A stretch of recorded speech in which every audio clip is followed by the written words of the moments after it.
నా పేటిఎంలో అమౌంట్ ఉన్నాయన్న, ఇప్పుడు ఎలా విత్డ్రా చేసుకోలేదు? అరే తమ్ముడు, పేటిఎం పేమెంట్స్ బ్యాంక్లో అమౌంట్ ఉంటేనే నీకు ప్రాబ్లం. అది కూడా పేటిఎం పేమెంట్స్ బ్యాంక్లో ఎప్పటి వరకు డిపాజిట్ చేసుకోవచ్చు? 28 వరకు డిపాజిట్ చేసుకోవచ్చు. 29 దాటితే కానీ డిపాజిట్ చేసుకోలేవు, కానీ విత్డ్రా అనేది చేసుకోవచ్చు.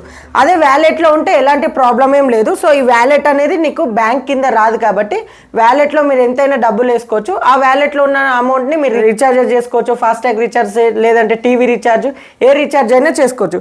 సో ఫ్రెండ్స్, మీకు కూడా ఈ డౌట్ ఉందా? పేటిఎం వ్యాలెట్లో ఉంటే మీకు ఎలాంటి టెన్షన్ లేదండి. పేటిఎం పేమెంట్స్ బ్యాంక్లో అయితే ఏదైతే మీరు అమౌంట్ డిపాజిట్ చేయాలనుకుంటున్నారో 29 ఫిబ్రవరి లోపే డిపాజిట్ చేసుకోండి. ఒకవేళ 29 ఫిబ్రవరి దాటితే కనుక మీరు డిపాజిట్ చేయలేరండి. కానీ 29 ఫిబ్రవరి తర్వాత పేటిఎం పేమెంట్స్ బ్యాంక్లో ఉన్నటువంటి అమౌంట్ని విత్డ్రా అనేది చేసుకోవచ్చు. సో అర్థమైందవరా? వ్యాలెట్లో ఉన్న అమౌంట్కి ఏ ప్రాబ్లం లేదు. పేమెంట్స్ బ్యాంక్లో ఉన్న అమౌంట్ని నువ్వు డిపాజిట్ చేసుకోలేవు, నీ డబ్బులకు ఎటువంటి ప్రాబ్లం లేదు.